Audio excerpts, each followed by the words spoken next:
Assalamualaikum warahmatullahi wabarakatuh. Alhamdulillahirrabbilalamin. Wassalatu wassalamu ala rasulina Muhammad wa ala alihi wa sahbihi ajma'in wa man tabi'ahum bi ihsanin ila yaumiddin, amma ba'd. Ibunya dipanggil mama, ayahnya dipanggil abi. Jangan kita menyindir ulama kerana mereka pewaris Nabi. Terima kasih kepada sidang penonton yang dirahmati Allah sekalian yang masih lagi sudi bersama dengan kami dalam Tanyalah Ustaz Biar Tahu Jangan Keliru. Bersama dengan saya, Da'i Hakim, mohon izin untuk mengendalikan program Tanyalah Ustaz pada pagi ini. Baiklah, pada pagi yang indah dan barakah ini, kita nak menyambung perbincangan akidah kita.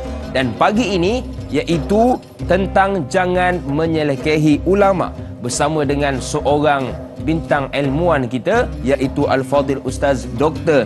Muhammad Nizam Abdul Qadir. Assalamualaikum Ustaz, apa khabar? Waalaikumsalam warahmatullahi wabarakatuh.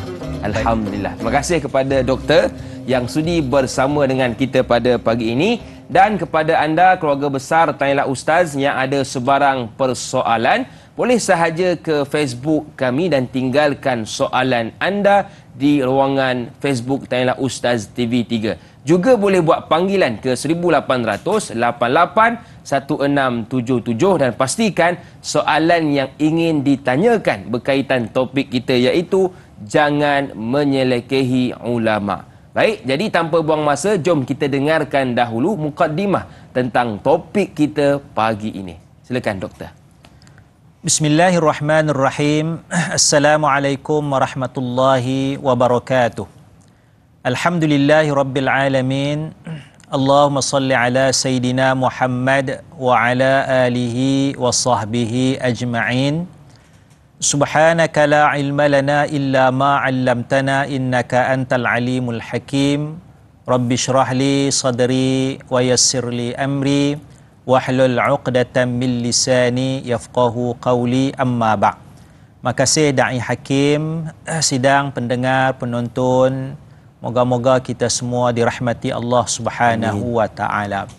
Bicara kita pada hari ini berkenaan dengan para ulama dan bagaimana sikap yang tidak elok, sikap yang tidak wajar, iaitu memperlekehkan para ulama. Jadi para ulama ini adalah manusia yang diberikan Allah dengan ilmu pengetahuan, ataupun kita katakan sebagai ahli ilmu, ya. Alim, perkataan alim tu akhirnya menjadi ulama jamaknya. Cuma dalam bahasa kita tu ulama tu seorang. Sepatutnya ulama tu ramai, ya, jamak, plural, ya. Alim tu seorang.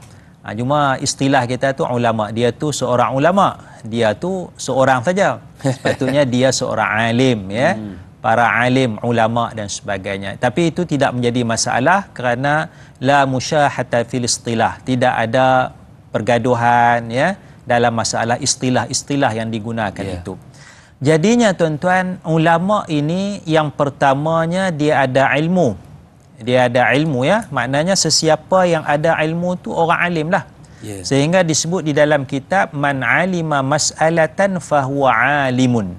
Man alima mas'alatan fahuwa alimun. Sesiapa yang mengetahui sesuatu masalah, dia tahu satu masalah, tahu jawapan, maka dialah orang alim, ya.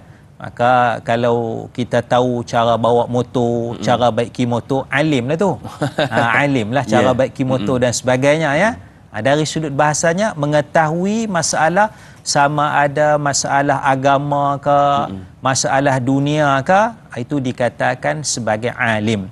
Cuma istilahnya bila kita kata ulama, dia lebih merujuk kepada ilmu-ilmu agama, ilmu-ilmu akhirat. Itu istilah yang digunakan.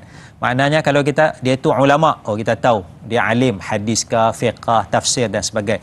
Dia tu sarjana, mungkin dunia lah, mungkin bidang engineering, bidang sains dan sebagainya.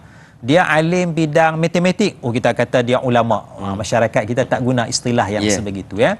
Jadi tak apalah, maknanya orang yang ada ilmu, ya. Itu asas yang pertama. Asas yang keduanya, bila kita katakan ulama ini, dia bukan semata-mata ilmu sahaja.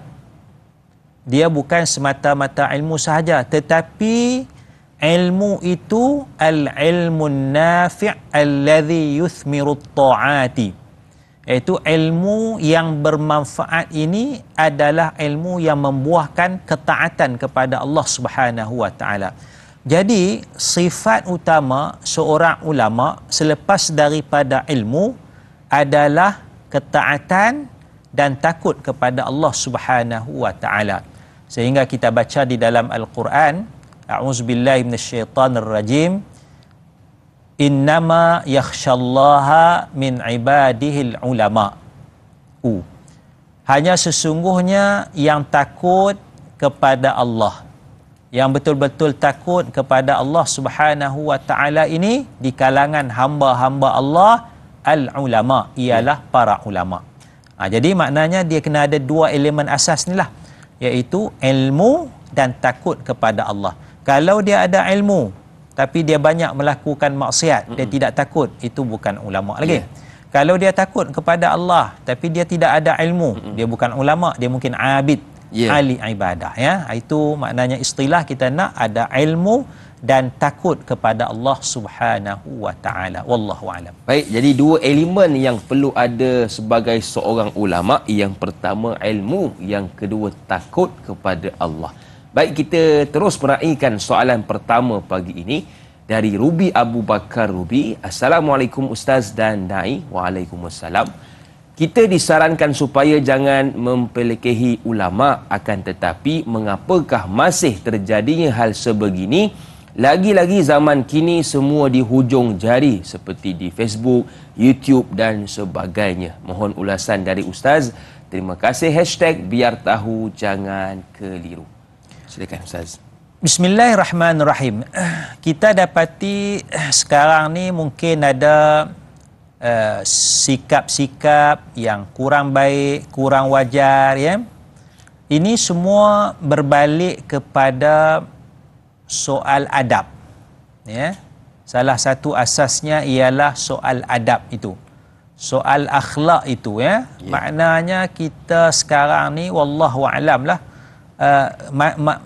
kekurangan dari sudut adab, hakisan dari sudut adab itu, ya. Maknanya penghormatan kepada guru, ya, makin kurang sekarang, ya. Ya, kalau dulu guru nak merotan tu tak ada masalah.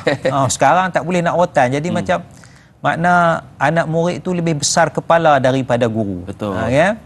Jadi sepatutnya maknanya mana dia menjadikan budaya tidak hormat kepada guru. Kepada guru. Jadi anak murid tu sebagai pelanggan saja. Betul. Anak murid sebagai pelanggan. Kami bayar kamu sebagai guru untuk mengajar, bukan untuk mendidik, bukan untuk mengadabkan kami. Untuk mengajar, menyampaikan ilmu semata-mata. Jadi sinilah elemen adab itu semakin hilang pada hari ini. Jadi melahirkan generasi-generasi yang kita katakan ada masalah dari sudut adab itu, ya. Sebab itu para ulama terdahulu menekankan soal adab. Betul. Menekankan soal adab. Saya teringat perkataan tabi'in, ya, tabi'in yang masyhur, kalau tak silap Abdullah ibnul Mubarak, ya. Dia menyatakan dia menuntut ni, ya, selama 30 tahun. Salasi nasanah 30 tahun. 20 tahun untuk adab. Adab sahaja. Adab saja. 10 tahun untuk ilmu. Kalau tak silap saya lah, ya. Boleh diperbetulkan. Maknanya kalau kita kata 30 tahun dia menuntut, 20 tahun dihabiskan untuk adab, untuk akhlak, pembentukan itu. Ilmu tu sikit-sikit. 10 tahun tu betul-betul untuk ilmu. Maknanya daripada perkataan Abdullah ibnul Mubarak ini, kita dapat faham bahawa generasi terdahulu di kalangan para sahabat, para tabi'in dan sebagainya menekankan soal adab itu. Ilmu tu tak apa. Tapi sekarang ni makna kita bagi ilmu, maklumat tu banyak sangat. Betul. Banyak sangat. Adab tu tak apalah, kita biar jadi. Itu yang kita balik kepada punca soalan ni. Sekarang ni kita perlekehkan ulama dan sebagainya. Satu. Yang keduanya, wallahu alam, kadang-kadang orang yang dianggap ulama itu pun tidak beradab. Betul. Kan? Orang yang dianggap ulama lah, kita nak kata orang tu ulama betul ataupun tidak, wallahu alam. Orang ni kata dia ni ulama tapi tengok tak beradab, dia maki orang tu, dia kutuk orang tu. kumpulan sini pun kata ini ulama, tapi ulama ni pun maki orang tu kutuk. Jadi pada hari ini kita menyaksikan golongan yang dianggap ulama itu sendiri menunjukkan akhlak yang tidak elok. Jadi menjadi contoh yang tidak baik kepada masyarakat. Jadi asasnya kalau kita nak selesaikan, kita kena kembalikan persoalan adab itu sebagai satu perkara yang besar. Saya ingat kalau di negara Jepun sebagai contoh, dia soal akhlak, soal kebersihan dulu kan. Ilmu tu lambat sikit, knowledge tu lambat sikit. Tekankan perkara-perkara hormat, dia tunduk, hormat kepada guru dan sebagainya ya. Jadi maknanya masyarakat macam negara Jepun dan sebagainya menekankan soal adab terlebih dahulu. Wallahu a'lam. Baik. Jadi orang yang beradab insya-Allah akan berilmu, tapi orang yang berilmu belum tentu akan beradab. Saya suka dengan soalan yang kedua diajukan oleh Hana Wancik. Assalamualaikum Ustaz dan Da'i. Waalaikumsalam. Soalan saya Ustaz, apakah hukumnya mempelekehkan ulama dan memilih-milih ulama? Adakah dikira melakukan ghibah di dalam Islam dan dengan merendah-rendahkan para ulama kerana mereka adalah pewaris dakwah para nabi? Itu soalan yang pertama Ustaz. Yang kedua, mengapakah Rasulullah pernah bersabda bahawa bukan termasuk umatku barang siapa tidak memuliakan orang yang lebih tua, menyayangi orang yang lebih muda dan hak-hak orang alim ataupun para ulama? Mohon pencerahan Ustaz. Terima kasih Ustaz dan Da'i. #biar tahu jangan keliru. Baik, bismillahirrahmanirrahim. Soalan dia yang pertama, kita memperlekehkan ulama ya, kita kelaskan ulama ya. Memperlekehkan ini bukan kata lekehkan ulama. Kita memperlekehkan manusia pun dah tak boleh dah. Betul, setuju Ustaz. Kita memperlekehkan manusia, menghina manusia pun sudah tidak dibenarkan dalam agama. Betul. Kerana apa? Kerana Allah Subhanahu wa taala menyatakan di dalam Al-Quran. Ini asasnya ya. Walaqad karramna bani Adam. Sesungguhnya Allah telah memuliakan anak Adam. Allah memuliakan anak Adam. Maksud anak Adam ialah manusia. Maknanya kalau dia manusia, Allah telah muliakan. Dasar dia, dia mendapat kemuliaan daripada Allah Subhanahu wa taala. Tapi dia tak beriman, dia kafir. Dalam ayat tu tak kata manusia beriman. Dalam ayat tu kata anak Adam. Makna manusia, dia beriman ke, dia tak beriman ke, selagi mana dia manusia, dia orang, dia insan, dia telah dimuliakan oleh Allah Subhanahu wa taala. Walaqad karramna bani Adam. Sesungguhnya Allah telah memuliakan manusia. Itu satu. Cuma kemuliaan itu makin bertambah apabila manusia itu bertakwa. Betul. Kerana Allah menyatakan inna akramakum indallahi atqakum. Sesungguhnya yang paling mulia di sisi Allah di kalangan kamu semua ni manusia-manusia ni, manusia tu dah mulia dah. Manusia tu dah mulia dah pasal ayat tadi. Betul. Walaqad karramna bani Adam, dah mulia dah. Tapi lebih sikit lagi. Kemuliaan dia bertambah bila manusia itu bertakwa. Atqakum, manusia yang bertakwa ya. Jadi bila mana kita ni manusia sudah mulia, bertambah lagi kemuliaan kerana takwa, bertambah lagi kemuliaan kerana ilmu, bertambah lagi kemuliaan kerana jasa dan sebagainya. Masya-Allah. Jadi asasnya dia manusia, kita kena hormat dia. Apatah lagi kalau dia manusia yang berilmu. Apatah lagi kalau manusia itu ada jawatan, ada pangkat. Sebab itu dalam hadis Rasul sallallahu alaihi wasallam, apabila datang sahabat yang jadi pemimpin masyarakat, Rasulullah kata qumu ila sayyidikum, bangun, hormat kepada pemimpin kamu. Pasal dia manusia, dia bertakwa dan dia ada jawatan dalam masyarakat. Hormat dia, jangan perlekehkan dia. Jadi dia bukan masalah memperlekehkan ulama saja. Kita balik kepada basic asas, manusia mesti dihormati. Kalau dia lembu tak apa.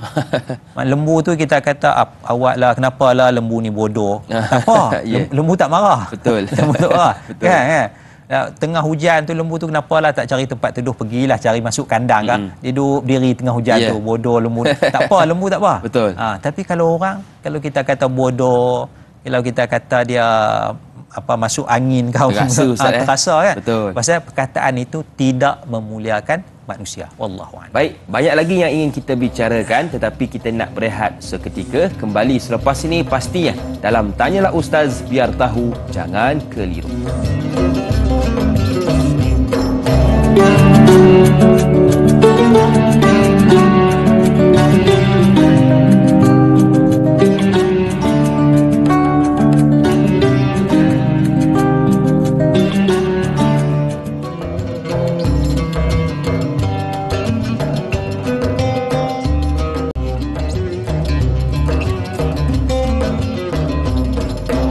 Terima kasih kepada anda yang masih lagi sudi bersama dengan kami dalam Tanyalah Ustaz, biar tahu jangan keliru. Buat anda yang mungkin baru bersama dengan kami pagi ini, kita sedang membicarakan topik akidah, iaitu jangan menyelekehi ulama bersama dengan guru kita Al-Fadhil Ustaz Dr. Muhammad Nizam Abdul Qadir. Jadi kepada anda yang ada sebarang persoalan, boleh sahaja ke Facebook Tanyalah Ustaz TV3 dan juga buat panggilan ke 1800 881677. Baik, saya tertarik dengan soalan yang diajukan oleh Tuan Ismail Mat Isa.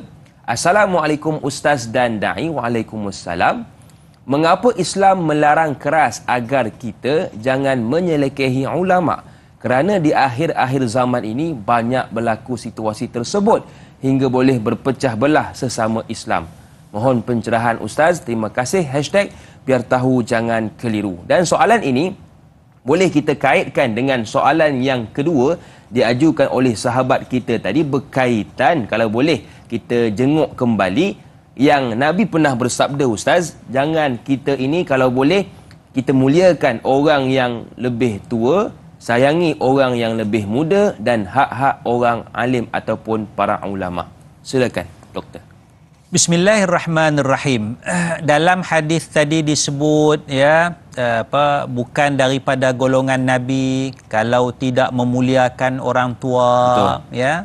Kalau tidak memberikan hak kepada anak kecil, anak muda, tidak memberikan hak sepatutnya kepada ahli ilmu dan sebagainya.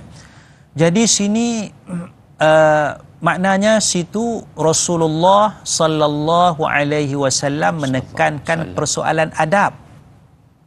Persoalan adab, sehingga ancaman kepada orang yang tidak beradab ini dia tidak termasuk daripada golongan Nabi.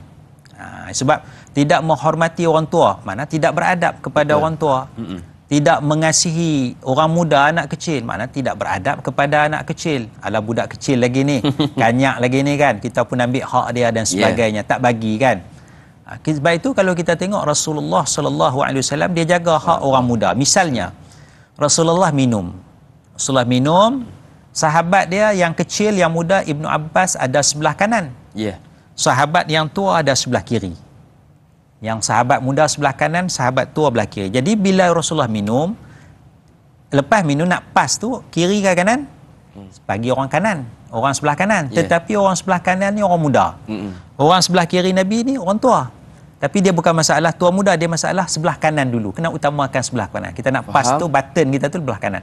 Jadi Rasulullah minum, Rasulullah nak kena bagi orang sebelah kanan. Rasulullah tanya, boleh tak nak bagi orang kiri dulu? Pasal orang kiri ni orang tua. Ibnu Abbas kata tak boleh. Dia hak dia. Okeylah, tak boleh. Tawalah, ambil lah. Dia minum. Pasal apa? Pasal Ibnu Abbas dia bukan tak nak bagi, tapi dia nak minuman tu. Minuman yang telah diminum oleh Rasulullah. Rasulullah minum separuh, dia nak minum separuh lagi. Baru dia nak bagi kepada sahabat-sahabat. Maknanya Rasulullah jaga, walaupun Ibnu Abbas ni muda, tapi hak dia ketika itu kerana dia berada di sebelah kanan, Rasulullah utamakan hak dia. Menghormati hak orang muda. Ini akhlak yang ditunjukkan oleh Rasulullah sallallahu alaihi wasallam. Jadinya ada dua perkara mengapa saya nampak dua perkara kita tak wajar, tidak boleh memperlekehkan para ulama ahli ilmu. Yang pertamanya, kalaulah kita memperlekehkan para ulama, kita memperlekehkan ahli ilmu, bagaimana mereka nak menyampaikan ilmu dengan rasa bebas? Bagaimana mereka nak menyampaikan ilmu dengan cara yang sebenar-benarnya? Sebab manusia tak nak terima kebenaran, manusia tidak menghormati mereka. Jadi macam mana mereka nak menyampaikan itu dengan benar? Betul.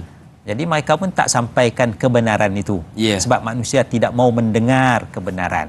Jadi maknanya pandangan-pandangan yang lebih baik, lebih tepat daripada ahli ilmu, daripada alim ulama tak dapat disampaikan kerana kita tidak menghormati para ulama. Yalah, macam orang tak hormat kita kan, kita pun tak nak bagilah pandangan kan. Betul. Tapi kalau pengurusi menghormati kita, pengurusi mesyuarat menghormati kita ya, mana kita akan bagi pandangan kita. Kalau dia tak hormat, tak tanya kita, kita pun diam je lah. Jadi mana kita menghormati itu kerana kita nak panduan-panduan, pandangan yang wajar disampaikan dengan lebih baik, lebih bebas. Itu satu. Yang keduanya yang saya nampak dari sudut keberkatan, al-barakah, keberkatan itu. Maknanya kalaulah kita tidak menghormati, ya, bagaimana akan wujud keberkatan itu? Ya, kadang-kadang kita mengaji itu kaki kita lunjurkan kepada guru kita. Ustaz tanya, kaki lunjur kat ustaz. Ya. Jadi itu masalah barakah lah. Masalah barakah. Jadi kalau kita baca dalam sejarah hidup Al-Imam Abu Hanifah rahimahullahu ta'ala, kita tak mampu buat ni. Imam Abu Hanifah, dia diceritakan tidak melonjorkan kakinya ke arah rumah gurunya. Dekat ke Ustaz rumahnya?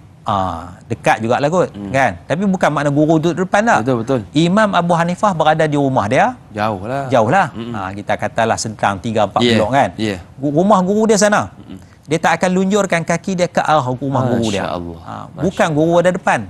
Rumah guru pun dia tak lunjurkan kaki. Kita tak mampu buat. Tapi nak ceritanya, nilainya yang ditunjukkan oleh Imam Abu Hanifah ni menghormati guru tu, menghormati ulama tu sampai dia tidak melunjurkan kakinya ke arah rumah gurunya. Masya-Allah. Jadi kita melihat kewibawaan Imam Abu Hanifah rahimahullahu ta'ala. Maknanya nama Imam Abu Hanifah disebut-sebut sampai sekarang dengan mazhab Hanafinya. Betul. Ya, itu saya nampak keberkatan itu. Yang pertama, pendapat itu dapat disampaikan dengan berani, dengan benar, tanpa rasa takut sebab masyarakat menghormati ulama. Yang keduanya masalah keberkatan. Wallahu a'lam. Baik, setiap orang ada hak masing-masing, yang tua dihormati, yang muda disayangi. Baik, kita ada seorang pemanggil di talian. Assalamualaikum, siapa di sana? Waalaikumsalam warahmatullahi wabarakatuh. Dai Hakim dan Dr. Muhammad Nizam Abdul Kadir. Saya Omar Abdul Majid dari Felda Cini Timur 3, Pekan Pahang. Assalamualaikum doktor dan dai. Waalaikumsalam warahmatullahi wabarakatuh. Ya, soalan saya begini doktor. Doktor, ya betul kita menghormati seorang ulama. Memang kita kena hormat kepada ulama. Persoalannya kadang-kadang ada segelintir yang kita gelar sebagai ulama, alim ulama, doktor. Bila dia buat kesalahan yang kita nampak itu satu kesilapan, kita tak boleh nak tegur doktor. Dia kata dia lebih faham, dia lebih berilmu daripada kita, dan dia memperlekehkan pula teguran-teguran kita, tidak mengambil berat langsung teguran kita. Jadi apakah kriteria yang boleh diambil kira sebagai seorang alim ulama ini, yang dikatakan ulama ini? Apakah ulama ini tak boleh ditegur ataupun bagaimana? Minta pencerahan daripada ustaz yang ni, daripada doktor. Yang kedua doktor, saya nak tanya, akhir zaman ini kita lebih memuliakan, lebih menghormati seorang umara. Kerana umara itu mungkin dia tu kedudukan dia tinggi, pendapatan dia tinggi ke bagaimana, saya tak berapa pastilah itu doktor. Jadi di akhir zaman kita lebih menghormati umara daripada ulama. Apa pandangan Islam dan doktor sendiri mengenai perkara ini? Itu soalan saya doktor dan dai. Senyum nampak gigi, ada rezeki kita jumpa lagi. Terima kasih banyak. Assalamualaikum. Waalaikumsalam warahmatullahi wabarakatuh. Terima kasih kepada Tuan Omar, siap berpantun lagi tu. Dua soalan yang cantik. Yang pertama, ulama ini bolehkah ditegur dan apakah kriteria sebagai seorang ulama? Yang kedua, apakah perbezaan mungkin antara umara dan ulama, dan di manakah yang lebih tinggi kedudukannya? Ustaz, silakan. Bismillahirrahmanirrahim. Yang pertama, bolehkah ulama ini ditegur, ya? Manusia ini ada kesilapan. Betul. Ya, manusia ini ada kesilapan. apabila ada kesilapan maka boleh ditegur. Dalam satu peristiwa yang berlaku kepada Sayyidina Umar Al-Khattab radhiyallahu anhu. Sayyidina Umar buat satu keputusan yang tidak dipersetujui oleh seorang wanita. Baik. Masa tu Sayyidina Umar memang ulama besarlah di kalangan sahabat kan, dan dia adalah khalifah. Dia adalah khalifah, umara, pemimpin. Perempuan ni datang berhujah dengan dia, mempertikaikan keputusan Sayyidina Umar Al-Khattab radhiyallahu anhu. Dan perempuan ni bawa hujah zaman ayat Quran ataupun hadis Rasulullah, apa yang berlaku kepada Rasulullah sallallahu alaihi wasallam. Maka satu perkataan yang menarik daripada Sayyidina Umar, ya, yang saya ingat, dia sebut asabatil mar'atu wa akhta'a Umaru. Perempuan itu benar, Umar silap. Masya-Allah. Perempuan itu benar, Umar silap.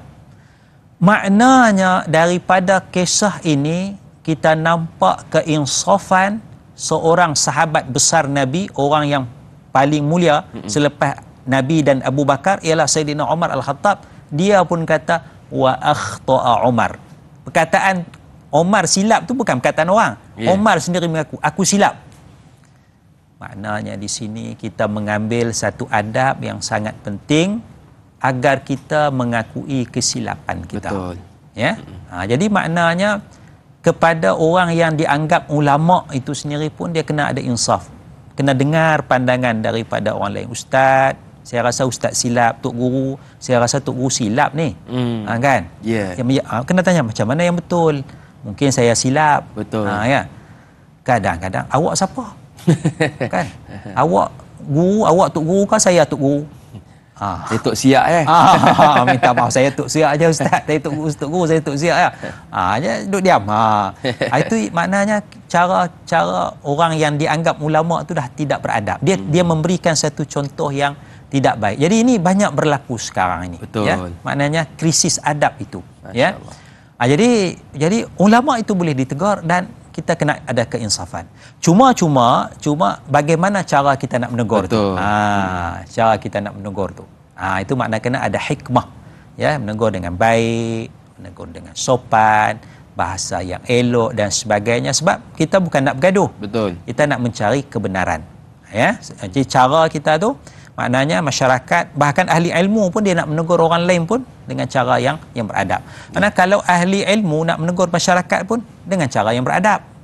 Masyarakat nak tegur ahli ilmu pun dengan cara yang beradab. Betul. Ya. Dan orang yang ditegur, sama ada ahli ilmu, ulama dan sebagainya, kena insaf, boleh jadi dia silap. Sebab itu perkataan, saya ingat perkataan Imam Syafi'i rahimahullahu ta'ala. Imam Syafi'i menyatakan, Imam Syafi'i banyak pendapat kan, tapi Imam Syafi'i dia insaf, dia kembali kepada kebenaran. Imam Syafi'i menyatakan ra'yi sawabun yahtamilu atau wa yahtamilul khata'a, ada riwayat tu, wa ra'yu ghairi khata'un wa yahtamilus sawaba. Maksudnya pendapat saya ni Imam Syafi'i, pendapat saya ni benar setelah Imam Syafi'i mengkaji dalil Quran, hadis dan sebagainya, dia rasa pendapat ni benar. Kalau dia kata haram tu benar bagi dia setelah dia mengkaji. Tapi walaupun dia kata pendapat saya ni benar, yahtamilul khata'a, kemungkinan besar ada kesilap lagi. Boleh jadi saya salah faham dalil ni. Boleh dia. Jadi saya kata haram, contoh Imam Syafi'i kata haram. Imam Abu Hanifah kata halal. Mana pandangan orang lain tu salah bagi saya, bagi Imam Syafi'i. Tapi walaupun saya kata salah, tapi yahtamilus sawab, boleh jadi betul. Cuma saya belum nampak lagi. Faham? Untuk keinsafan yang ditunjukkan oleh Imam Syafi'i. Kita sekarang ni pula lain. Baik Ustaz, kita nak dengarkan yang lain tu Ustaz, tetapi kita nak beristighfar seketika. Boleh Ustaz? Boleh. Baik, jangan ke mana-mana, teruskan bersama dengan kami dalam Tanyalah Ustaz, biar tahu, jangan keliru.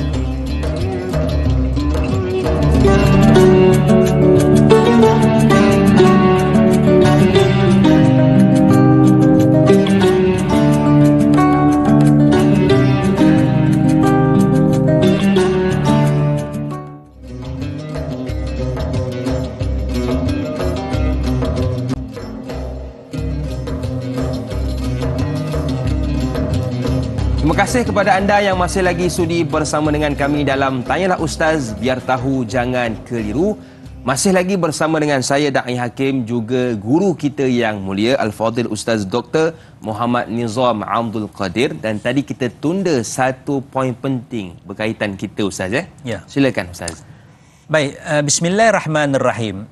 Imam Syafi'i kata, pandangan saya betul boleh jadi silap. Ya. Pandangan orang lain silap boleh jadi betul. Kita, pandangan saya betul tidak mungkin silap. Beza kita dengan Imam Syafi'i. Imam Syafi'i, pandangan saya betul boleh jadi silap. Kita, pandangan saya betul tidak mungkin silap. Imam Syafi'i kata, pandangan orang lain salah boleh jadi betul. Kita kata, pandangan orang lain salah tidak mungkin betul. Masya Allah. Itu maknanya beza. Kita tidak insaf, kita ada ego. Jadi bila kita pegang konsep pandangan saya betul tidak mungkin silap, sebab tu kalau orang tegur kita ni, kita susah nak terima. Wallahu a'lam. Baik, jadi itu antara ulasan yang telah diberikan oleh guru kita. Dan sekarang kita nak meraihkan pula seorang pemanggil di talian. Assalamualaikum, siapa di sana? Waalaikumsalam warahmatullahi. Silakan. Daripada Hitam. Ya, Tuan Ilyas, silakan. Ya. Assalamualaikum Ustaz dan juga Da'i. Waalaikumsalam warahmatullahi wabarakatuh. Soalan saya, adakah memperlekehkan ulama ni datang daripada sifat-sifat kita ni yang suka banyak bercakap dan juga suka berbahas, suka berdebat, sehingga akan memperlekehkan di antara kita sesama kita, dan juga memperlekehkan ulama. Malah memperlekehkan juga Nabi Muhammad sallallahu alaihi wasallam. Minta pencerahan yang lebih lanjut daripada Ustaz. Baik, terima kasih kepada Waalaikumsalam warahmatullahi wabarakatuh. Terima kasih kepada Tuan Ilyas dari Pulau Pinang. Cantik soalan beliau tentang adakah punca kita sindir ulama ini Ustaz kerana banyak bercakap, berdebat dan sebagainya. Sabda Nabi sallallahu alaihi wasallam, innama halaka man kana qablakum kathratu su'alihim wa ikhtilafuhum ala anbiya'ihim, atau kama qala. Hanya sesungguhnya perkara yang merosakkan generasi sebelum kamu, kasratu su'alihim, banyak soalan, dan bila dah banyak tanya tu tak mau ikut. Wa ikhtilafuhum ala anbiya'ihim, beza mereka dengan para nabi. Maknanya tanya Nabi, tanya Rasul ni boleh ke tak boleh? Rasul kata tak boleh, mereka lawan. Bu ni kena wajib buat, kata wajib buat. Rasul kata wajib, mereka lawan, tak nak buat. Itu yang punca merosakkan ya. Jadinya sekarang ni maknanya kita pun ada sikap-sikap yang sebegitulah. Ya. Maknanya ulama nak bagi panduan ya kepada kita, yang ni wajib kena buat, yang ni haram. Ya, maknanya ada amar ma'ruf nahi mungkar. Ya. Yang ni yang kita tak apa suka dengar ni. Kalau amar ma'ruf tu okey je kot. Betul. Kalau nahi mungkar, yang ni haram ni tak boleh buat. Jadi kita susah nak terima benda tu ya, benda haram. Yang ni berdosa, masuk neraka, Allah Taala marah, kita tak suka ya. Bila tak suka tu maknanya mengganggu privasi kita ya. Dan di situlah kita mula nak menyerang ulama, nak menjatuhkan ulama. Sedangkan ulama cuba menyampaikan perintah Allah dan juga perintah Rasulullah sallallahu alaihi wasallam. Sebab tu kadang ulama pun kadang-kadang diam jelah. Pasal dah orang tak hormat, tak mau dengar pandangan tu. Jadi maknanya kita tidak mendapat panduan yang betul apabila kita memperlekehkan para ulama. Wallahu a'lam. Baik. Sebab itu teguran ulama perlu kita hayati, perlu kita dengari kerana mereka tegur kerana Allah Subhanahu wa taala. Baik, soalan seterusnya Ustaz, kalau kita beralih ke ruangan Facebook Tanyalah Ustaz, ada satu soalan yang diajukan oleh Sir Rasid Cik-Cik. Assalamualaikum Ustaz dan Da'i. Waalaikumsalam. Sabda Nabi SAW, sesiapa yang memusuhi wali-waliku, maka aku isytiharkan perang kepadanya. Dari Imam Al-Mubarak, siapa yang mempersendakan ulama akan hilanglah akhiratnya. Dari Imam Azra'i, mencerca ahli ilmu terutama tokoh besar adalah termasuk dosa besar. Pesan Ibn As-Sakir, takutlah kamu kepada daging ulama kerana ianya beracun. Mohon Ustaz perincikan petikan kata-kata di atas. Terima kasih. #biar tahu jangan keliru. Bismillahirrahmanirrahim ya. Hadis Nabi sallallahu alaihi wasallam, man adzali waliyan faqad adzantuhu bil harbi. Man adzali waliyan faqad adzantuhu bil harbi. Hadis qudsi. Masya-Allah. Maknanya firman Allah, bukan dalam Quran ya, dalam riwayat hadis qudsi nama dia. Yeah.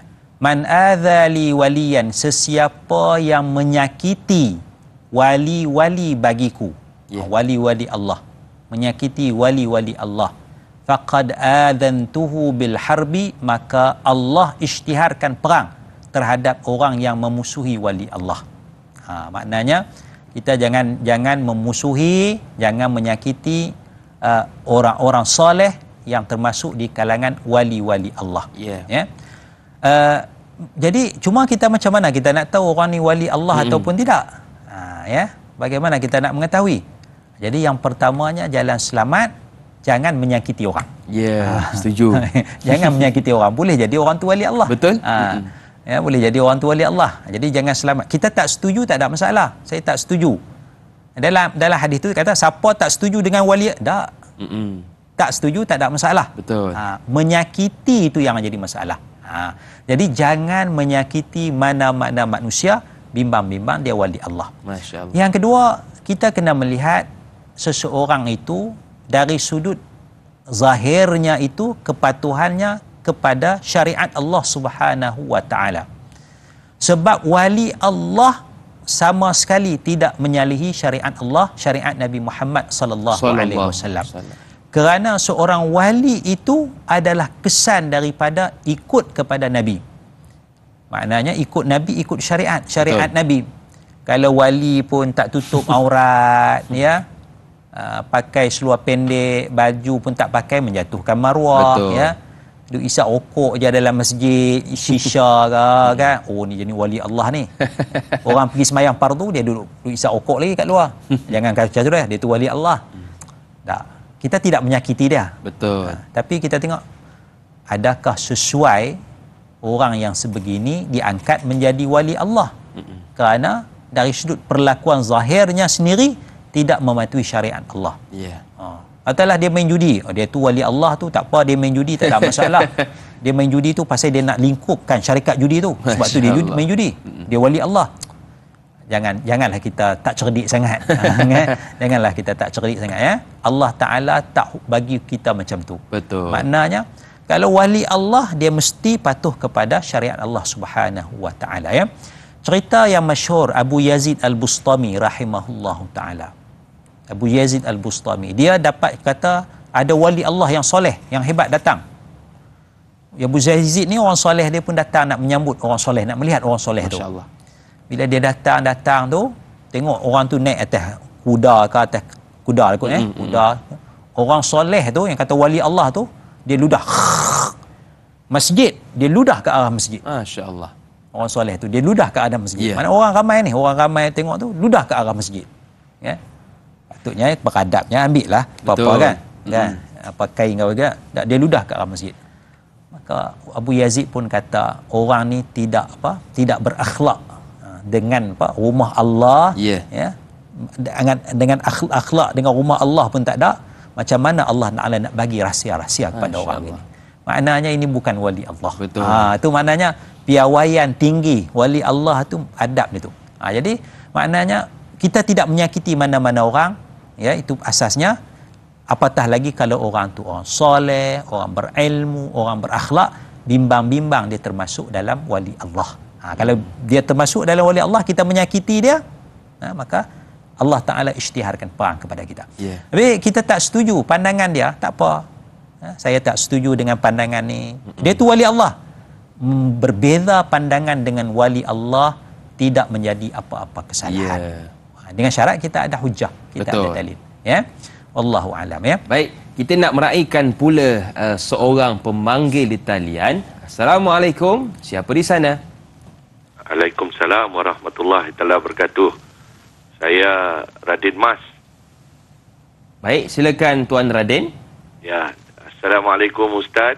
Assalamualaikum warahmatullahi. Assalamualaikum Ustaz. Waalaikumsalam warahmatullahi. Ini ada saya nak minta Ustaz ulaskan sedikit tentang manusia hanya suka dipuji dan tidak suka ditegur. Ya.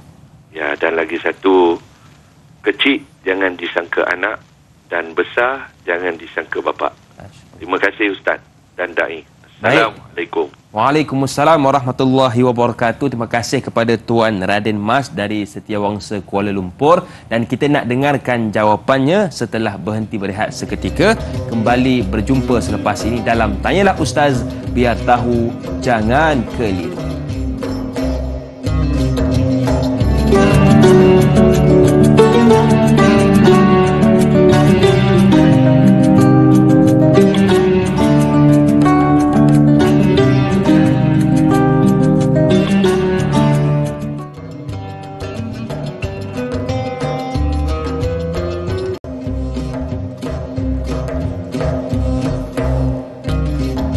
Masih lagi bersama dengan kami dalam Tanyalah Ustaz, biar tahu jangan keliru, dan pagi ini kita bicarakan berkaitan akidah, iaitu jangan menyelekehi ulama.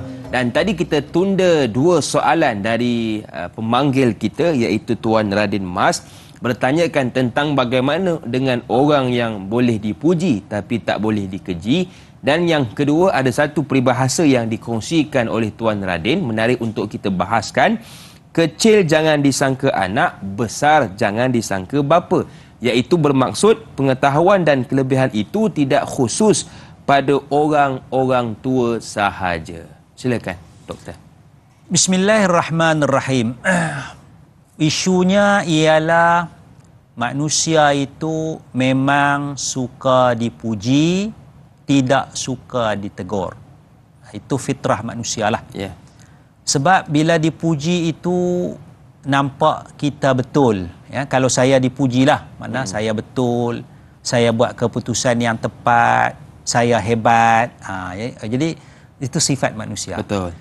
Dan memang tidak suka ditegur. Makna kalau saya ditegur, saya buat silap, saya tak hebat, saya tak pandai, saya tak bijak. Itu sifat manusia, ya. Semua maknanya serata-rata macam tu, ya. Kecuali orang yang Allah Ta'ala bersihkan hati mereka. Mereka biasa je lah, orang puji pun taklah bertambah. Orang keji pun mereka tetap macam tu juga. Betul. Ya, itu maknanya wali-wali Allah, ya, orang-orang yang terpilih. Ya. Tapi secara umumnya kita macam tu. Jadi kalau kita faham macam tu, kalau kita nak puji orang, jangan puji berlebih-lebihan. Betul. Ya. Sebab itu Nabi sebut kalau ada orang puji kamu tu, kamu bagi tanah kepada muka dia. Bahaya tu bila betul. Orang puji berlebihan. Jadi kalau kita nak puji orang, jangan berlebih-lebihan. Kalau kita nak tegur orang, orang tak suka ditegur. Maknanya kita nak kena halus tu. Setuju. Macam bahasa orang tua kita, bak menarik rambut dari tepung. Rambut tidak putus, tepung tidak berselera. Maknanya hikmah. Sebab orang tidak suka ditegur, ya. Itu masalah kita yang nak menegur orang ni pula, kita tak ada sikap tu. Kita basuh je, kita pancung je, kita smack down je sampai jatuh orang tu. Betul. Kan. Jadi itu makna yang nak menegur pun kena pegang apa tabiat manusia ni, suka dipuji tak suka ditegur. Yang ditegur pun kena ada sifat, mana saling-saling sifat yang sebegitu, ya.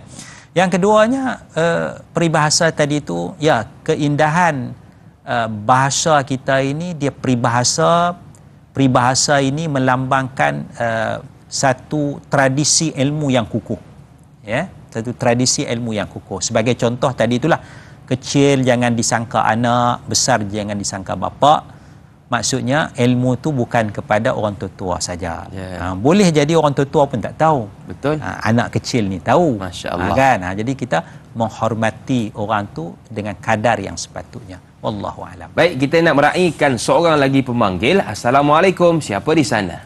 Waalaikumsalam, Dakwah Hakim, Kak Yat sini, Nurhayati Ismail dari Bandar Tasik Puteri Rawang. Ya, silakan Kak Yat. Terima kasih, Da'i. Assalamualaikum, Ustaz. Waalaikumsalam warahmatullahi wabarakatuh. Soalan Kak Yat, Ustaz, kadang mungkin setengah dari kita memperiki ulama' sebab kita tak tahu tentang adab dengan ulama' tu, Ustaz. Sebagai contoh, kadang kita tengok seorang anak murid tu angkat selipar tuan guru dia, tolong bagi letakkan air, dan baru-baru ni contoh kita tengok macam kopi udang, pada kita macam kita rasa pelik, Ustaz. Jadi kadang mungkin sebab tak faham tu, Ustaz. Dan lagi satu, Kak Iyat nak tanya tentang bagaimana dikatakan khilaf itu sebagai satu rahmat bagi kita, Ustaz. Minta Ustaz pandangan daripada Ustaz. Ya, Ustaz. Terima kasih, Ustaz. Assalamualaikum. Waalaikumsalam warahmatullahi wabarakatuh. Terima kasih kepada Kak Yat dari Rawang atas soalan. Yang pertama, hari ini Ustaz sebut tentang adab di permulaan perbincangan kita tadi. Mungkin Ustaz boleh bagi contoh-contoh adab yang boleh kita lakukan bila berhadapan dengan orang yang ulama' ini. Yang kedua, hikmah khilaf ni, Ustaz. Silakan. Bismillahirrahmanirrahim, ya. Adab dengan para ulama, yakni adab dengan guru-guru kita.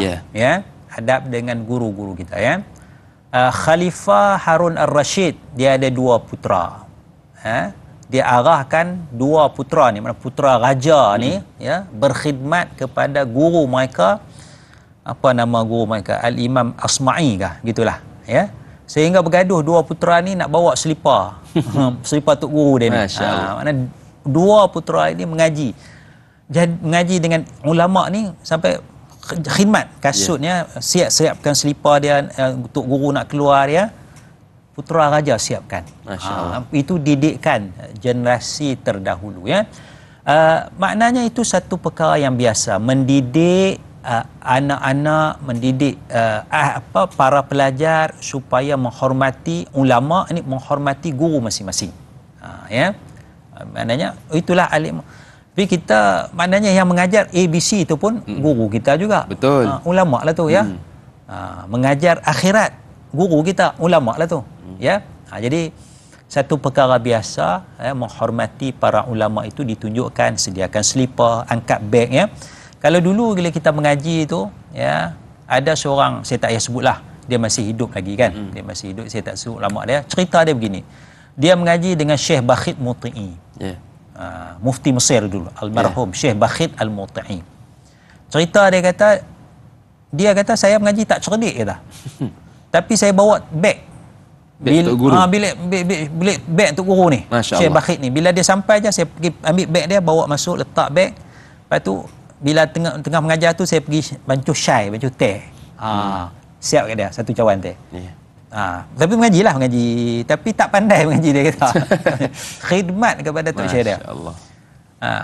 Tiba-tiba cerita kata bila balik mengaji, Pak, dia khidmat kepada Syekh Bakhit Muti'i, mufti, dia pun pernah jadi mufti. Masya-Allah, masya-Allah. Nak kata mengaji tak cerdik, dia kata. Tapi hormat tok guru, bawa beg, siapkan teh. Ada seorang lagi, saya pun tak payah sebut nama juga, masih hidup dia ni, ya. Dia kata khidmat kepada guru dia tu, guru Quran dia tu, ya, Syekh Mustafa nama dia. Sampai kita kata bawa pi jamban lah.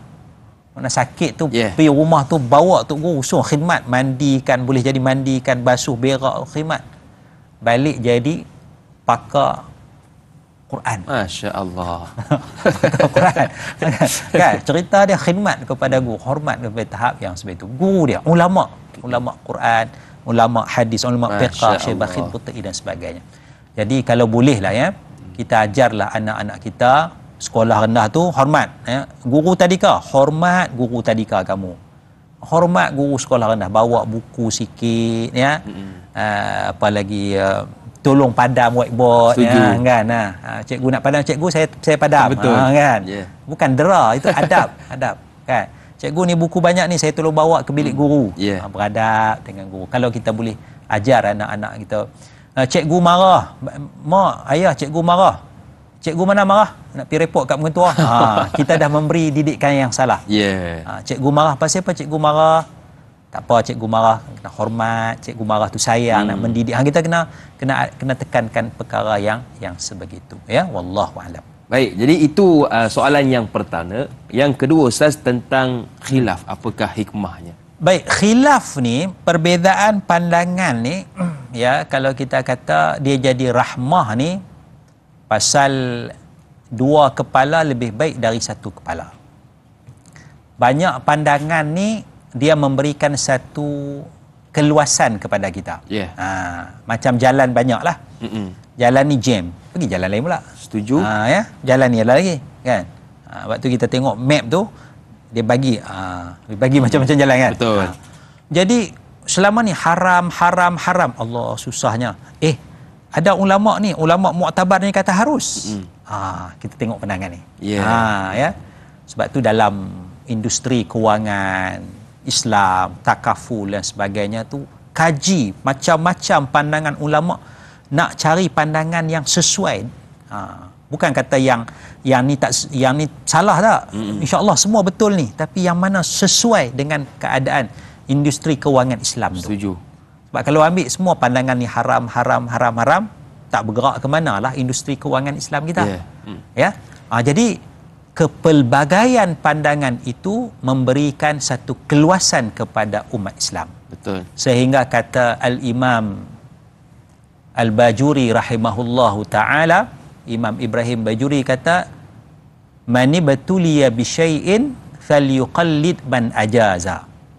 Sesiapa yang diuji dengan sesuatu,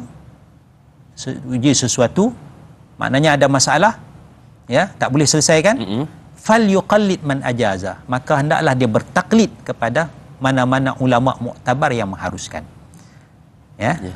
Contoh kita pergi haji lah, ya. Maknanya mazhab Syafi'i batal sentuh. Betul. Tapi situasi di sana memang akan berlaku sentuhan. Jadi batal. Bila batal tu nak pergi ambil wuduk tu sukar, nak turun ke tempat wuduk tu jauh berjalan 10 minit, 15 minit, nak naik semula, kan? Kita dah kehilangan kumpulan kita dan sebagainya. Maka di sinilah rahmatnya beza ulama. Maka tabung haji mengkaji mana ulama yang kata tak batal. Ada mazhab Hanafi, ada pendapat dhaif dalam pendapat Imam Syafi'i yang dhaif menyatakan tak batal. Betul. Rahmat bagi kita. Wallahu a'lam. Baik, sebab itu ada khilaf di kalangan ulama dan hikmahnya untuk kita sendiri dalam mengamalkan ibadah kepada Allah Subhanahu wa taala. Baiklah, Tanya Ustaz di TV3 akan berakhir di sini, tetapi teruskan bersama dengan kami untuk siaran tambahan 30 minit selepas ini di TV9. Tanyalah Ustaz, biar tahu, jangan keliru.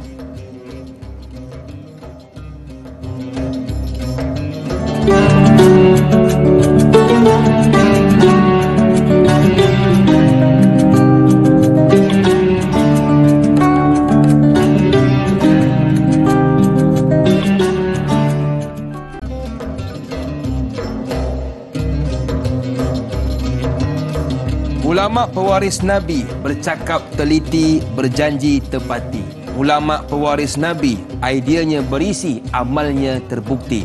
Ulama pewaris Nabi, akhlaknya tinggi, ilmunya diyakini. Masih lagi bersama dengan saya Da'i Hakim, juga guru kita yang mulia Al-Fadhil Ustaz Dr. Muhammad Nizam Abdul Qadir, membicarakan topik akidah, iaitu jangan menyelekehi ulama. Baik, kita nak terus meraihkan soalan yang seterusnya, dan kali ini pula dari Intan Zurina Abdul Razak. Assalamualaikum Ustaz, Da'i dan warga. Tanyalah Ustaz. Waalaikumsalam.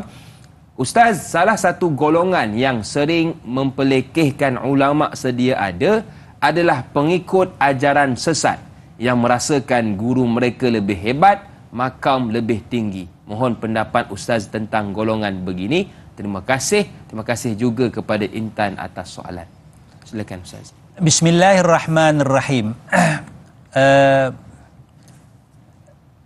Masalahnya ialah masalah ilmu. Masalah ilmu. Memang kita akui kita mesti menghormati guru kita. Kita mesti menghormati guru kita. Cuma dia ada dasar dia, sempadan dia. Kebenaran itu lebih berhak diikuti. Al-haqqu ahaqqu an yuttaba'a. Kebenaran itu lebih berhak untuk kita ikuti. Ya. berbanding guru tu. Ya. Ya, kalau guru tu silap, makna tak apalah, silaplah. Kita tolaklah kesilapan guru tu, kita ambil perkara yang benar itu. Ya. Bukan tolak 100% guru tu. Betul. Tetapi kalau guru tu bawa kepada fahaman yang sesat, ajaran yang sesat, ini kita kena tolaklah guru tu. Betul. Ya. Kalau guru tu bawa jalan betul, tetapi adalah 1, 2, 3 kesilapan dia, kita tolak 1, 2 kesilapan ya. Sebab itu para ulama zaman dahulu mereka mengkritik ulama-ulama sebelum mereka, tapi dengan cara yang beradab. Betul. Ya. Kalau kita baca kitab-kitab ulama ya, sebab itu dia ada 3 ya. Dia ada matan, dia ada syarah, dia ada hasyiah. Matan tu isi kecil ya. Datang syarah ni dia huraikan, dia kritik yang matan tu. Kritik. Ya. Datang hasyiah pula tuan-tuan, dia kritik lagi, tapi semua cara beradab. Sebab masing-masing nak cari kebenaran. Betul. Ya, masing-masing nak cari kebenaran. Walaupun ulama ni dia kritik, tapi dia tetap nak ikut ulama tu juga. Kan? Betul. Pasal dia tahu ulama ni alim, soleh dan sebagainya. Itu maknanya kita hormat ulama, kita hormat guru. Kalau dia bawa kepada kebenaran, kebaikan, jalan yang selamat, kesilapan dia tu kita hindarilah. Ya. Tapi kalau guru tu memang ajaran sesat dan sebagainya, kita kena tolaklah guru-guru yang sebegitu ya. Jadi doa kita, Allahumma arinal haqqa haqqa warzuqna ittiba'ah wa arinal batila batila warzuqna ijtinabah. Ya Allah, tunjukkanlah kami kebenaran itu sebagai benar dan rezekikanlah kami untuk ikut kebenaran itu. Ya. Jadi sebab itu kita dah tengok pepatah tadi, kecil jangan disangka anak, betul, besar jangan disangka bapa ya. Maksudnya ilmu tu tak terhad kepada orang dewasa semata-mata. Jadi kalaulah kebenaran itu, ilmu tu datang daripada seorang yang kecil umurnya, kita terimalah kebenaran itu ya. Betul. Jadi sini maknanya panduan kita adalah ilmu. Kita ada guru. Ulama tegur ya, ini salah ni, fahaman ni silap dan sebagainya, maka kita jangan ta'assub, jangan fanatik kepada guru ajaran kita sehingga kita memejamkan kesalahan dia tu. Contoh, katakanlah guru yang kita mengaji dengan dia buat kesalahan dari sudut akidah. Ya, buat kesalahan dari sudut akidah. Katalah guru tu kata, tuan-tuan, Nabi Muhammad ni tak maksum, katakanlah. Nabi Muhammad ni pun buat dosa banyak. Sebab itulah Nabi istighfar dalam Quran. Wastaghfir li dzambika, wahai Muhammad, minta ampun untuk dosa kamu. Guru kata, Nabi Muhammad dosa macam kita juga, Nabi Muhammad pun buat maksiat dan sebagainya. Ulama tegur. Tak boleh kata macam tu, salah. Kerana ulama dah sepakat bahawa Nabi tu maksum, Nabi Muhammad tu maksum, tidak melakukan dosa. Kita kena akui ini guru kita silap. Guru kita silap. Bila kita tak akui guru kita tak akan silap, ulama tu tak betul. Mufti pun salah, tak betul. Mufti pun sesat. Itu jadi masalah tu. Makna kita tidak berpegang kepada ilmu, kita tak berpegang kepada kebenaran, tapi kita fanatik kepada guru kita saja. Itu bahaya. Ya. Kita hormat, adab kepada guru, kepada ulama, tapi kita tidak ta'assub sehingga kita menolak kebenaran. Itu kunci dia. Ya, kita hormat, sayang kepada guru, kepada ulama, tapi kita tidak ta'assub, tidak menafi, tidak fanatik, kerana kita mengutamakan kebenaran. Wallahu a'lam. Baik. Jadi sesiapa pun yang mendatangkan kebenaran kepada kita, perlu kita terima, walaupun yang datang itu budak kecil. Mungkin muda pada umur tapi tua pada pengetahuan. Baik, saya suka dengan soalan yang diajukan oleh sahabat kita, Al-Shal. Assalamualaikum Ustaz dan Da'i. Waalaikumsalam. Adakah munculnya ulama-ulama palsu yang mengiringi pengikutnya untuk mencaci ulama-ulama sebenar merupakan ciri-ciri akhir zaman, dan apakah hukum memperlekehkan alim ulama dan orang-orang soleh? Mohon Ustaz kongsikan. Terima kasih. #biar tahu jangan keliru. Baik. Perkataan Sayyidina Abdullah bin Mas'ud, kalau tak silap saya, Abdullah bin Mas'ud menyatakan, zaman kami kathirun fuqaha'uhu qalilun khutaba'uhu. Zaman kami, makna zaman kami duduk dengan Nabi, zaman kami, zaman para sahabat, kathirun fuqaha'u, banyak orang alim. Banyak orang alim. Fuqaha makna orang alim. Qalilun khutaba, sikit orang yang nak cakap, nak ceramah.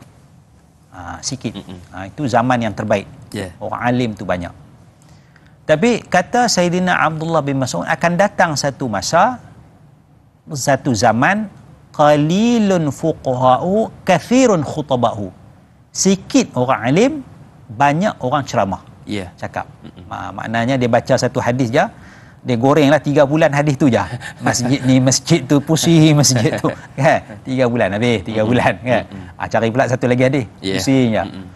Jadi lancarlah percakapan dia, pasal dia ulang 3 bulan ceramah tu 3 bulan dia ulang lancar. Makna kita masya-Allah alimnya, dia hafal Quran, dia hafal hadis sedangkan dia bukan fuqaha, dia bukan orang alim, dia cuma ceramah saja. Khutbah tu khatib lah, ceramah ya. Jadi sinilah maknanya kadang-kadang kita terkeliru antara orang yang benar-benar alim dengan orang yang hanya pandai bercakap. Kita keliru kerana kita menyangka orang yang pandai bercakap itulah ulama besar. Faham? Ulama yang sebenar tu tak pandai cakap, tanya sepatah ya sepatah, hadis ni sahih. Jawab sepatah gitu, tak alim tu. Kan? Yang ni tanya hadis ni, sebelum saya menjawab soalan itu, saya nak bawakan satu hadis. Dia goreng setengah jam hadis yang lain. Tak jawab soalan itu. Oh, ni alim besar. Jadi kita sudah terkeliru sikit. Jadi itu kita kena jagalah. Ya. Sebab itu kalau ada guru, kalau ada pemimpin ajaran yang mengajar kepada kita supaya menghina orang lain, termasuk menghina mana-mana ulama, menghina mufti, kita kena waspada. Kita kena waspada. Sebab menghina itu satu kesalahan yang besar. Ya. Balik pada soalan tadi, menghina para ulama dan sebagainya, ya. Allah Taala menyatakan, la yaskhar qaumun min qaumin asa an yakunu khairan minhum wala nisa'un min nisa'in asa an yakunna khairan minhun wala talmizu anfusakum wala tanabazu bil alqab bi'sal ismul fusuq ba'dal iman. Janganlah satu kaum menghina kaum yang lain. Janganlah satu kumpulan wanita menghina wanita yang lain. Boleh jadi yang dihina itu lebih baik daripada yang menghina. Jangan kita memperlekehkan. Boleh jadi yang diperlekehkan itu lebih baik daripada yang memperlekehkan. Maksudnya intipati ayat ni, jangan memperlekehkan mana-mana orang. Lebih-lebih lagi orang tu adalah orang yang ada ilmu. Wallahu a'lam. Betul. Jadi sesiapa pun yang kita berjumpa pada hari ini, hendaklah kita muliakan, hendaklah kita sayangi mereka. Baiklah, kita nak bertakbir seketika, kembali bergabung selepas ini pastinya dalam Tanyalah Ustaz, biar tahu jangan keliru.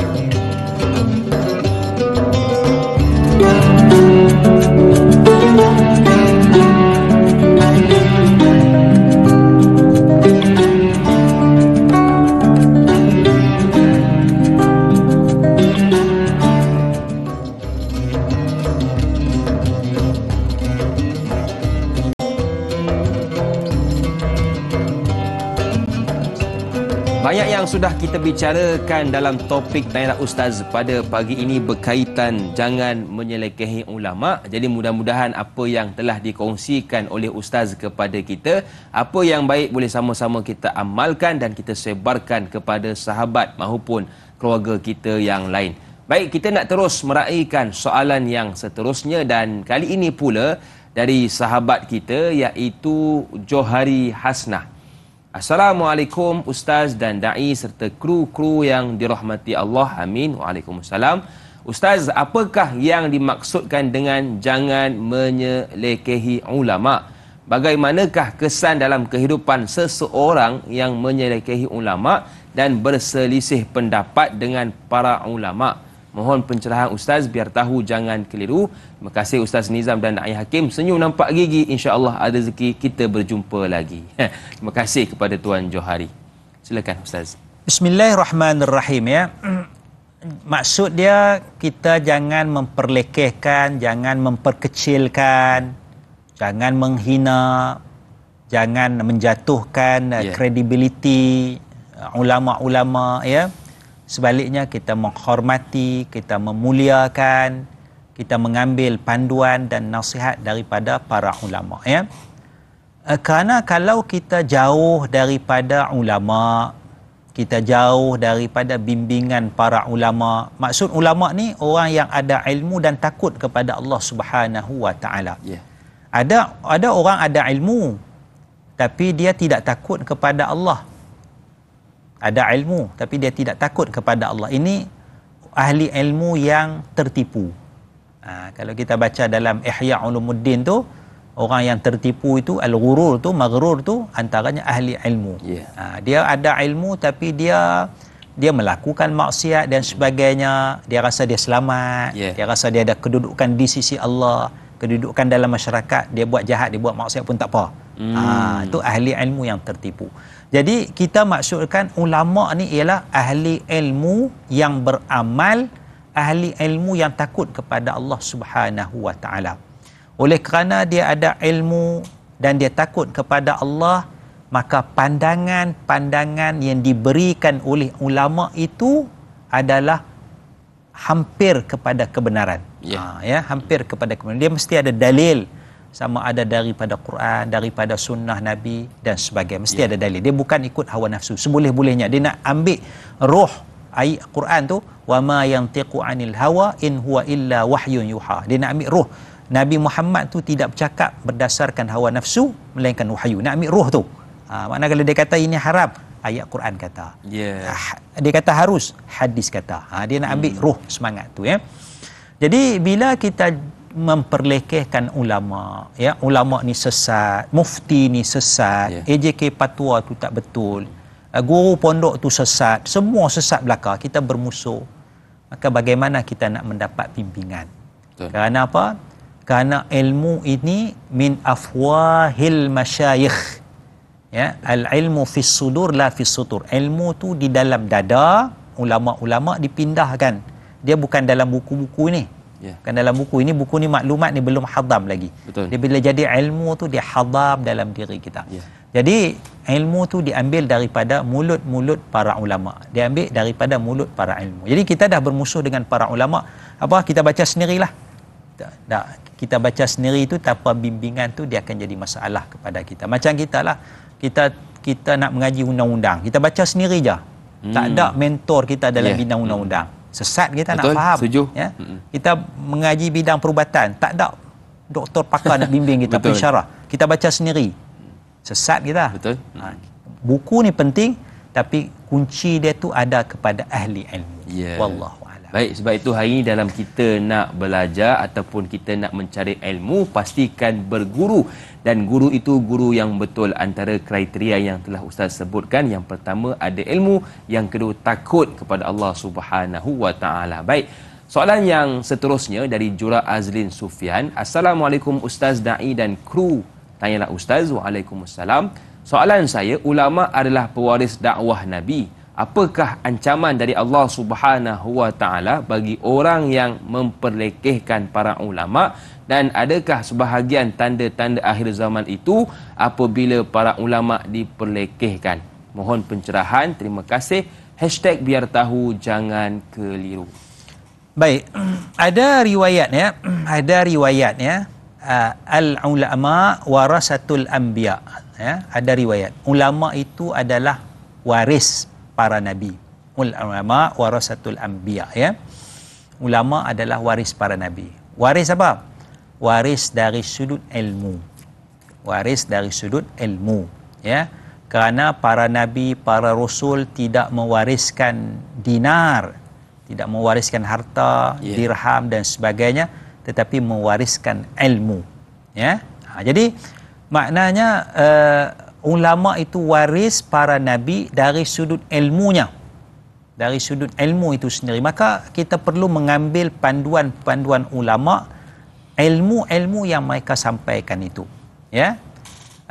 Kalau kita memperlekehkan, ya, makna akan jadilah makna kita makin jauh daripada bimbingan Al-Quran, bimbingan hadis Nabi.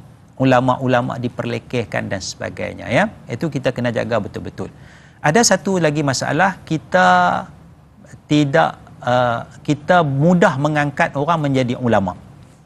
Satu bahaya juga. Yeah. Maknanya dia pakai jubah, pakai kepiah sikit, oh ni alim besar ni. Pakai sorban lagi sikit kan. Yeah. Alim besar ni kan. Umur berapa? Umur baru 23, tapi dah buka pondok dah. Ni ulama besar ni, yeah. Kan.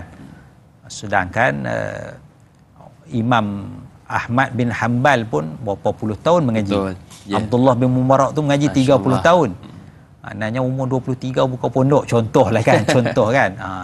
Jadi kita nak kena betul-betul, ya, nak kena jaga kredibiliti itu, ya. Maknanya bukan senang-senang kita nak bagi title ulama tu kepada seseorang. Kita nak kena tengok ilmu dia, guru dia, sumbangan ilmu dia dan sebagainya. Maknanya barulah kita nak mana kena ada pihak, autoriti dan masyarakat yang celik untuk mengiktiraf orang ni ulama ataupun tidak. Wallahu a'lam. Baik, saya suka dengan soalan yang diajukan oleh Pak Suli Romli, kerana sebelum ni kita bicarakan tentang orang awam dan kita lebih kepada ulama. Jadi soalannya ialah, Assalamualaikum Ustaz dan Da'i yang dihormati. Waalaikumsalam. Soalan saya, kenapa Islam melarang orang awam menyelekehi ulama walaupun kadang-kala mereka juga ada segelintir yang berbahasa kasar ketika menyampaikan dakwah, sehingga ada juga orang awam yang sentap dan tersentak dengan kata-kata mereka. Mohon pencerahan Ustaz. Terima kasih. #biar tahu jangan keliru. Baik, prinsip dia kita tidak memperlekehkan orang lah. Ya, kita tidak memperlekehkan orang, tidak memperlekeh, tidak menjatuhkan orang secara khusus. Secara khusus. Ya. Tidak memperlekehkan ulama, ya. Apa-apa pun kita tidak memperlekeh, menghina dan sebagainya, ya. Tapi kalau kita sebut tu secara umum, secara umum, ya, makna kita tegur ulama pun kita tegur ulama ni ada secara umum sahaja, ya. Secara umum itu tidak menjadi isu lah, tidak menjadi isu. Bila kita Allah Taala sebut ala na'latullah, laknat Allah ke atas orang kafir, secara umum sahaja. Orang yang kufur kepada Allah tu laknat secara umum sahaja, tidak ada khusus mana nama sekian, tak ada, secara umum sahaja, ya. Jadi kita boleh, ya, kita tidak memperlekehkan mana-mana orang. Dan balik masalah tadi ialah kadang-kadang ada ahli ilmu tu pula yang bahasanya kasar dan sebagainya. Kita kena tengok bahasa je kasar itu adakah sampai dia tahap menghina orang. Ya. Kalau bahasanya tu kasar, tidak sampai menghina orang, tidak sampai menjatuhkan orang, tapi secara umum gitu, kalau dia sebut dalam kuliah dia ceramah tu, sebut nama seorang sekian-sekian, ni orang ni bodoh ni, orang ni tak cerdas ni, pemalas, sebut secara itu tak elok lah, tak berakhlak. Tapi kalau disebut secara umum, kita ni orang yang pemalas mengaji, kita semua sekali, saya dengan tuan-tuan lah, kan, kita ni, jadi maknanya itu tidaklah sampai memperlekehkan masyarakat. Betul. Kan. Dan satu lagi, hikmah ni dia bukan bahasa lembut semata-mata. Kadang-kadang hikmah ni bahasa dia kasar sikit, tegas sikit, ya, kasar sikit, tegas sikit, sehingga orang tu terasa sentap, menyebabkan dia sedar. Itu hikmah dia macam tu. Maknanya tak jadi isu. Tapi maknanya dia kasar ke, dia keras sikit ke, dia tegas, masih dalam hikmah, masih lagi dalam adab, tidak menghina orang secara khusus. Dia sebut secara umum sahaja. Mana insya-Allah boleh diterima lagi lah. Wallahu a'lam. Baik, jadi ada benda yang boleh kita tegur dengan lembut, ada perkara yang perlu kita tegur dengan tegas, macam kekotoran di baju, mungkin ada yang boleh dialirkan air sahaja, dan mungkin perlu digosok dan kemudian dialirkan sedikit air, barulah hilang kekotoran tersebut. Baik, soalan seterusnya dari Izzuddin. Assalamualaikum Ustaz Dr. Muhammad Nizam, Da'i Hakim, warga kerja TV3 dan TV9 yang bertugas. Waalaikumsalam. Ramai yang keliru melihat pelbagai fatwa dan pandangan ulama diberikan dalam satu-satu isu, sama ada isu yang melibatkan cabang akidah, lebih-lebih lagi dalam isu hukum ibadah, muamalat dan sebagainya. Adakah dengan menyerahkan sepenuhnya urusan kepada mereka yang pakar dan ahli di dalam bidang masing-masing akan dapat mengelak dari menyelekehi ulama? Mohon pencerahan Ustaz. Terima kasih. Terima kasih juga kepada Izzuddin atas soalan. Bismillahirrahmanirrahim. Ya, kita menghormati kepakaran tu ya. Kita menghormati kepakaran. Maknanya kalau bidang perubatan serahkan kepada Kementerian Kesihatan lah, dia ada pakar-pakar dia. Betul. Ya. Kalau bidang kehakiman serahkan kepada bidang kehakiman dan sebagainya, ada pakar-pakar dia. Bidang farmasi, bidang engineering, bina bangunan ya. Jangan tanya pendapat ustaz ni kan. Hanya tanyalah ustaz, bangunan ni bina elok kata elok, dia sengit ke tak payahlah. Bidang masing-masing ya. Betul. Idza wusidal amru ila ghairi ahli fantazir as-sa'ah. Apabila diserahkan sesuatu urusan kepada bukan ahlinya, maka nantilah kiamat akan jadi bahaya ya. Serahkan ahli kepada urusan tu kepada ahlinya. Begitu juga dalam soal fatwa dan sebagainya, itu ada ahli-ahlinya. Cuma kita mengharapkan ahli-ahli itu adalah ahli yang berilmu dan dilantik secara telus. Ya. Maknanya tidaklah satu kepala saja, sebab kita nak sampai satu keputusan yang betul-betul mendamaikan masyarakat. Kadang-kadang satu fatwa yang diberikan itu kadang-kadang menyebabkan kekeliruan lagi bertambah dalam masyarakat. Masyarakat dah faham benda ni tak boleh. Dan tak boleh. Tiba-tiba fatwa kata boleh. Jadi masyarakat jadi keliru. Kan?